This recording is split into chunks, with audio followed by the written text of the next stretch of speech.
Hey, this is Glendon with Make Money Score to an auction. Stanky units making money. Take 2.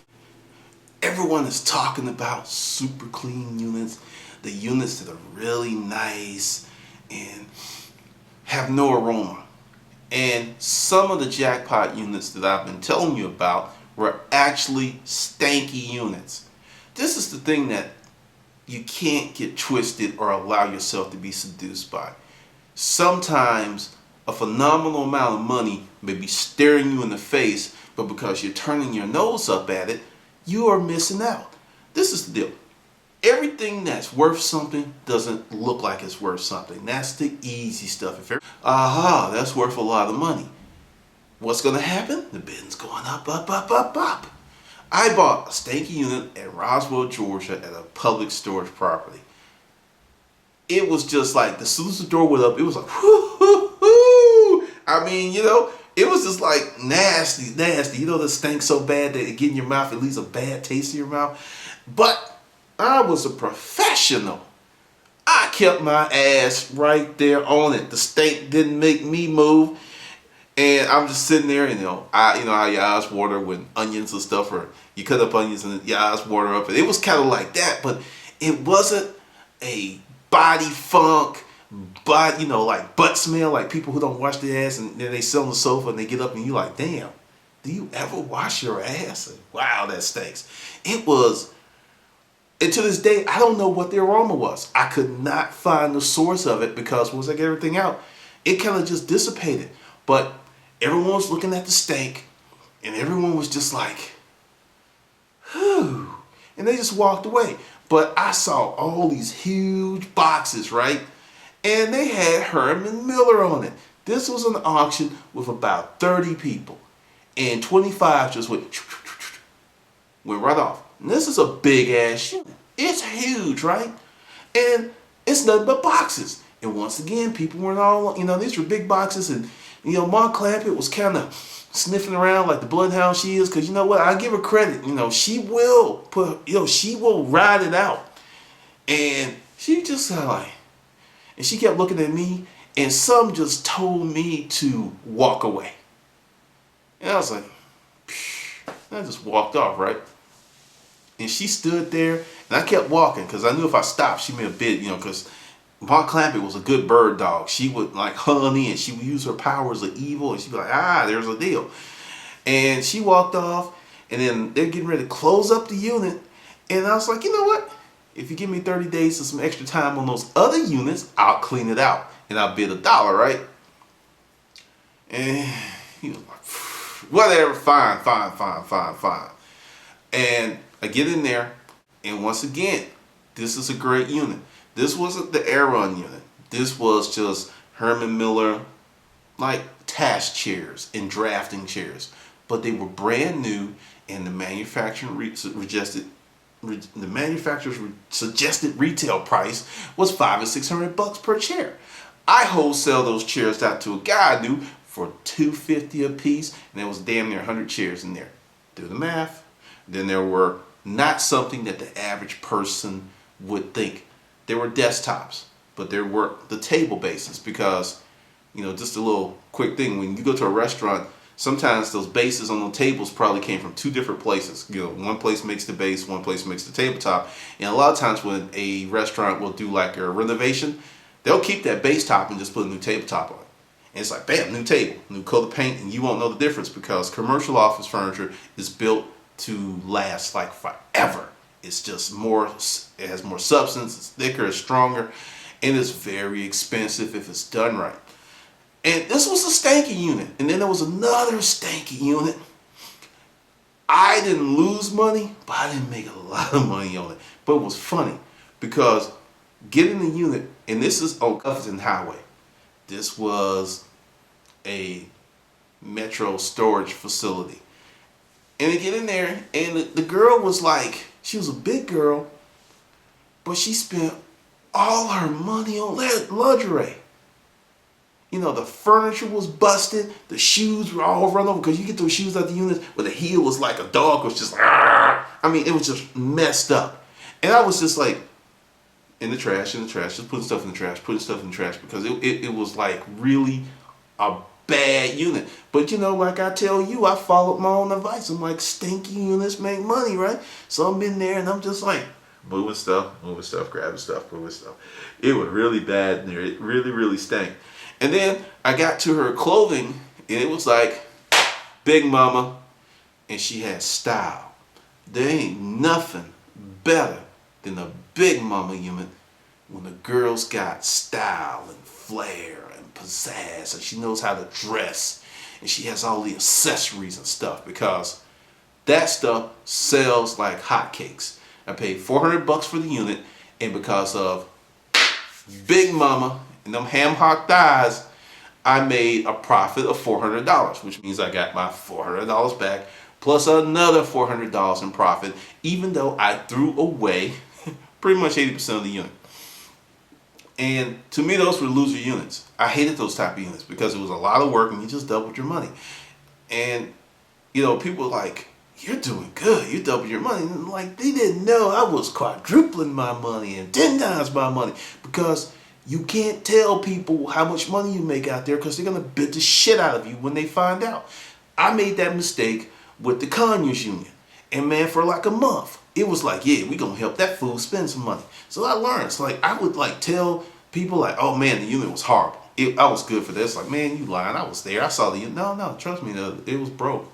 That stuff, it wasn't good. It wasn't good. Because you don't ever want them to think that you got such a great unit and they missed out and they were there. That builds resentment and hate and high ass bids on your ass. Don't do it. Keep your mouth closed.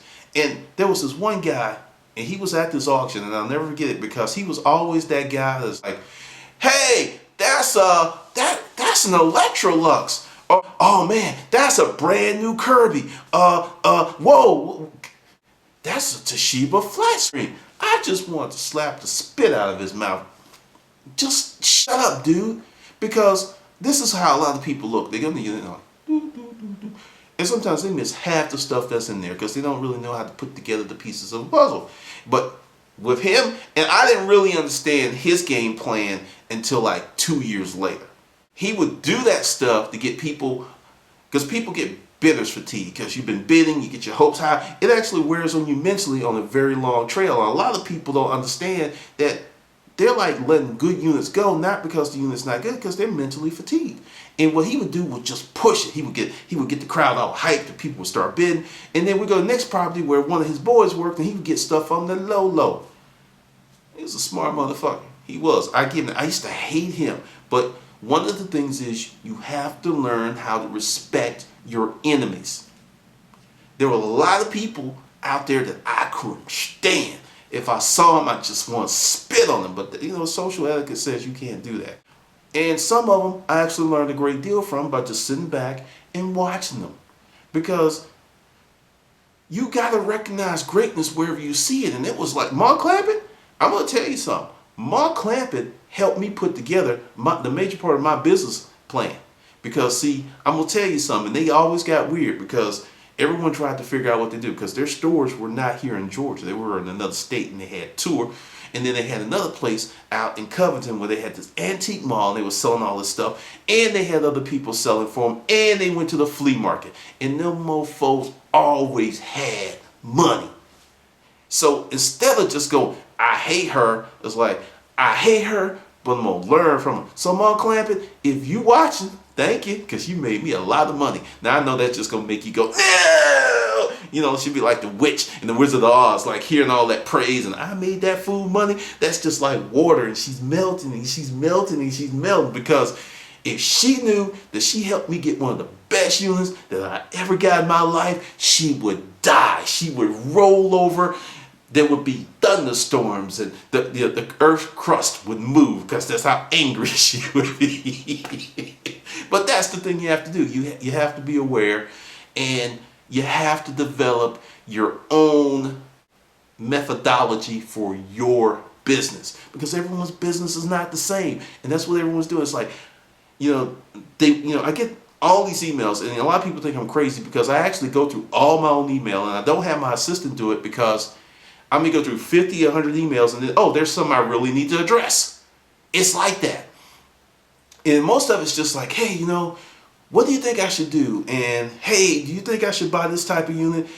And I'm just going to be polite and decent and just say it out here in the video that, I get paid for rendering that information. So the guys who are paying me like $99 for the 3-book pack or buying the book on Amazon, or the people who are taking the webinars, I don't think they would appreciate that if I sit there and gave you a 3-paragraph answer on why you should buy this unit or that unit. Not to mention, I would not have any money or anything, because that's all I'll be doing is just giving out information for free and being a good guy. I'm not a prince, I'm a businessman. I'm going to say that again. I'm not a prince, I'm a businessman. A lot of people get real mad when I say that, because this is about business. If I can't manage my business, how can I teach you how to manage yours? And managing my business is not giving away pertinent information for free. I know this is YouTube, and the YouTube crowds just go, no, it's YouTube, we want it for free. Like those JG Wentworth commercials. It's my money and I want it now. It ain't your information and you need to pay for it, bitch. I always wanted to say that. Oh yeah, that felt good. Oh yeah, that felt good. But no, that's the deal. I appreciate the people who send the nice feedback, because I need to do a video and I need to make time, because there are people like, I got the books, and one guy said this section alone paid for all 3 books, and I need to say, thank you to those people. I really appreciate you. Those are the great emails to find the monster Jews of gimme. Oh wow, I love that stuff. Keep that coming. And I know he ain't gonna never respond, but eventually I do. But that's the deal. Stinky units can make you money.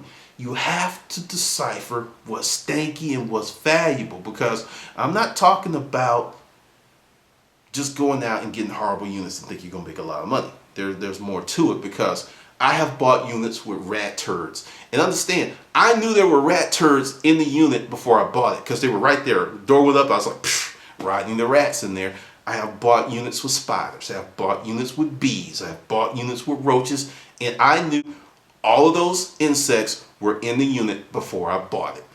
That's what I'm talking about. When he's like, oh, you had it easy, and then I got stung by like some damn yellow jackets in this unit. It was a great unit. But man, I saw them kind of in there. I didn't know it, and I kicked the nest, and they kicked my ass. They were on me. It's like all up and down this leg. It was all swole up and everything, because they just came out. That's some pain. That's some pain. But once they sting you, they die. But I've been through a lot in units, and I've been through a lot. So that's what I'm saying. When I give you this information, it's some good stuff. And like I said, and something else y'all don't know, it's like I actually do videos sometimes days or weeks ahead, and sometimes I get confused in the order that I made them. But I'm telling you, you have to put some skin in the game. You have to get out there, because if you make the decision that you just want to watch the videos or watch the shows and enjoy the people, that's cool. That's cool. But don't sit there and waste my time or someone else's time with a whole bunch of questions when you ain't gonna never get off your ass and do anything. That's just pointless. It makes no sense to anyone. And I'm getting ready to make a big announcement. Be this week, it may be the end of the month, but there's a lot of stuff that's going to change. And know this, that the storage auction business is here to stay. It's not going anywhere. I made some estimates because I thought the first show would come on. I did not know that being a storage auction buyer gives you like damn near celebrity status now, because an event that went down, I'll tell you, I was dating this chick, and we were at an event. It was a hottie-totty event. Because, believe it or not, I actually clean up very well. And I do know how to conduct myself around other humans at times, And we're at the event. And back in the day, I would never tell anyone what I did. I always said I sold furniture. I restored furniture. That was always the line. I wouldn't say, oh yeah, I run around Georgia all day buying, foreclosed storage units. Because the thing is, when I did tell people, they're like, so you buy other people's used shit? Getting away from you, right? But now, it's amazing how things have changed. And we're sitting at the table, and it's one of those nights, and the wine is good, and I got a little buzz and everything, and there's this dude across the table, and we're having this really engaging conversation about business, and stuff's going on. Then I get the little poke. Oh yeah, tell them what you used to do. was like, huh, excuse me? I'm having a good time. I don't want to talk about that, right? And she was like, because I know what's going to happen. I was like, well, I used to buy these storage auctions. And really?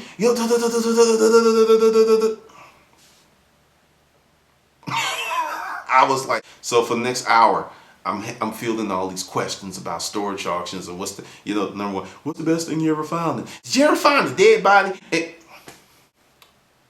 I was like, dang, who would have thought that this would have happened? All right, well, that's your deal on Stanky Units Part 2. Understand, units may have very valuable items that may look like shit, that may actually be covered in roach shit, and you just gotta flesh it out, because I've repaired things, I've repainted things, I've actually created pieces for furniture that were missing those pieces. Very, very freaking resourceful. That's how you do it when you're a hustler. That's how you make it happen. You don't wait for things to happen, you make them happen. All right, this is Glendon with Making Money with Storage Unit Auctions.